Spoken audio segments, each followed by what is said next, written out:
makanya ketika nangone babagan harta deleng sing wong sing saking sore deleng sandu nek deleng sandure stres nom-noman stres wong sampean ben motore B terus apa Supra V Jupiter bodol kenal foto di bobok soalnya kebelontang kayak kaleng bodol bangga orang.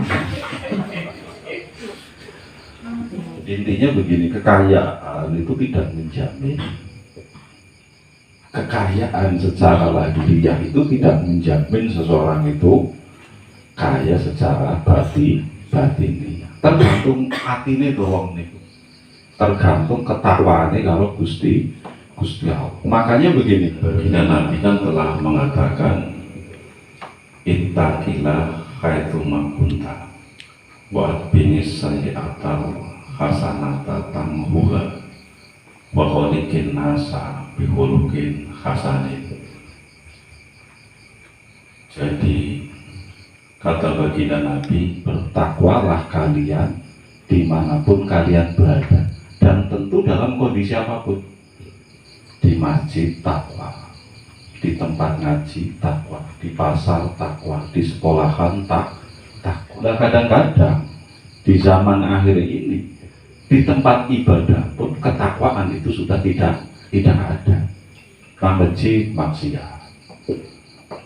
Maksiatnya di masjid apa di dalam masjid itu membicarakan hal-hal yang bersifat duniawi.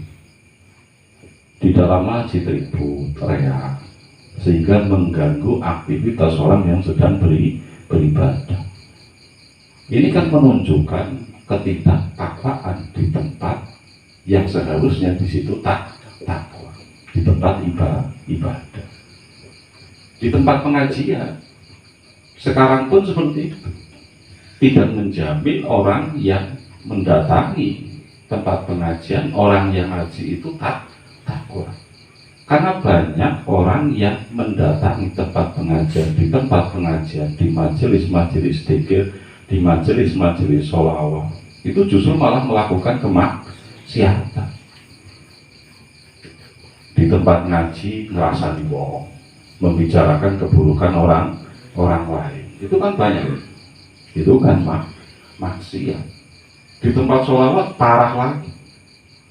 Sholawat yang sekupnya besar, tempatnya di alun-alun. Itu tukang copet banyak sekali. Secara dohiriah itu sama, penampilannya sama.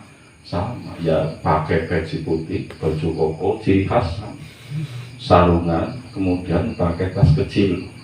Kalau yang ahli sholawat atau orang yang benar-benar datang untuk membaca sholawat, berharap syafaat Kanjeng Nabi sebagai bentuk rasa cinta nih terhadap Kanjeng Nabi, tasnya isinya apa? Sikuduror atau apa? Ya kitab-kitab yang berisi sholawat atau berisi sejarah Kanjeng Nabi. Tapi nek tukang copet coba nek ketangkap, di sini dompet HP, hasil copetan, hasil operasinya. Tapi secara lahiriah sama. Makanya takwa di dalam hati, tapi nampak pada perilaku dan perbuatan, juga ucap. Jadi bertakwalah kalian dimanapun kalian berada, di tempat ibadah takwa, di luar tempat ibadah juga takwa. Jangan hanya di tempat ibadah takwa. Di luar tempat ibadah, contohnya nopo, pedagang, nang pasar. Takwanya pedagang bagaimana? Jujur. Barang yang baik dikatakan baik, yang buruk dikatakan buruk. Sabar ketika tidak laku-laku. Menerima ketika hasil yang didapatkan tidak sesuai dengan harapan. Berharap yang laku banyak, berharap mendapat keuntungan 1 juta sumpamanya, kok hanya mendapatkan keuntungan 100.000. Ini kan butuh kesabaran, butuh kona. Ini takwanya, benar. Lah pedagang yang tidak takwa, tidak jujur, menipu barang buruk dikatakan baik demi keuntungan yang besar. Kemudian tidak sabar ketika tidak laku atau tidak qanaah ketika hasilnya tidak sesuai dengan harapan. Makanya pekerjaan yang paling baik diantaranya menurut Islam itu adalah berdagang atau tijal. Kenapa? Karena di situ mendidik manusia untuk bersabar, jujur, qanaah, dan juga syukur ketika mendapat keuntungan baik besar atau kecil, bersyukur kepada Allah. Ini takwanya pedagang. Lah takwanya pelajar kayak sampean datang tepat waktu, rajin, tidak pernah bolos, apalagi minggat, belajar dengan sungguh-sungguh. Ini takwanya pelajar.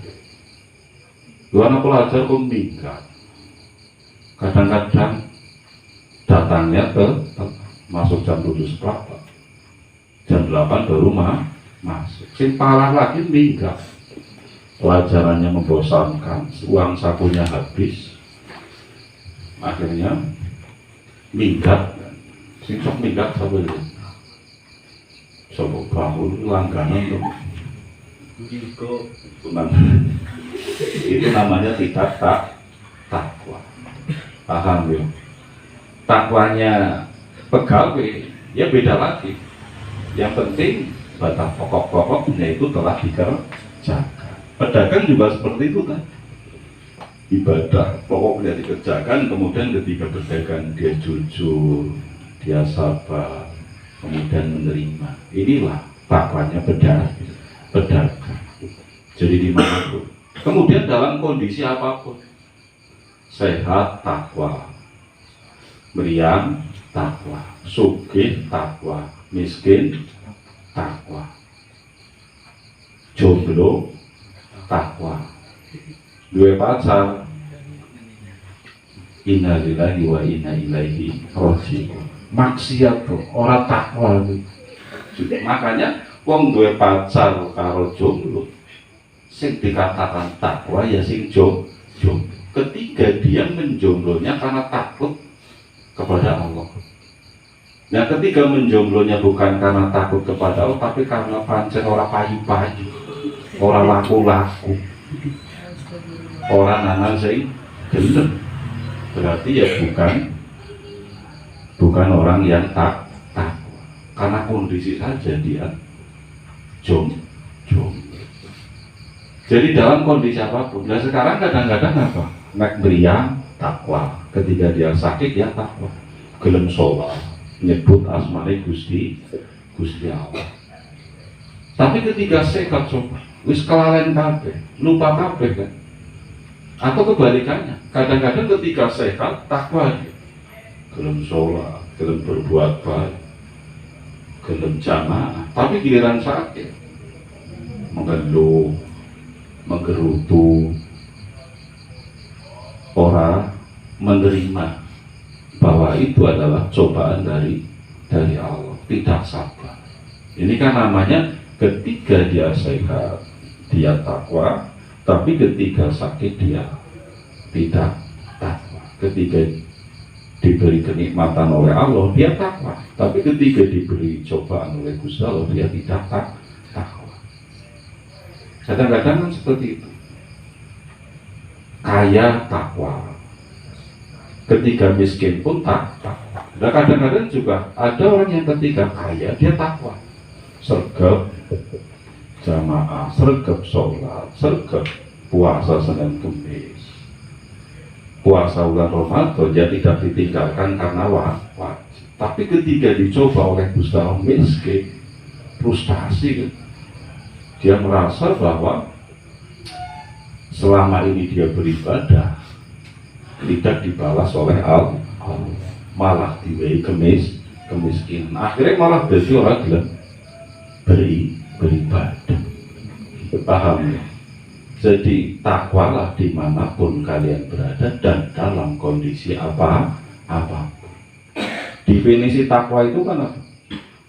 Secara bahasa takwa itu takut. Ini secara bahasa. Sampai wedi karo Gusti Allah, wedi nerakane Gusti Allah, takwa menurut bahasa. Tapi kalau menurut istilah imtithalu awamirillahi ta'ala wa istinabun nawahi, berusaha menjalankan perintah-perintah Gusti Allah kemudian menjauhi larangannya, ini takwa. Dan kembali lagi, takwa itu ada di dalam hati, tapi tercermin melalui sikap dan perbuatan juga kata-kata. Artinya nopo, orang yang takwa, perbuatan, ucapan, dan perilakunya tentu menunjukkan perbuatan-perbuatan, ucapan-ucapan, dan perilaku-perilaku yang baik yang mendatangkan rahmat dan ridho Gusti Allah. Jadi takwa.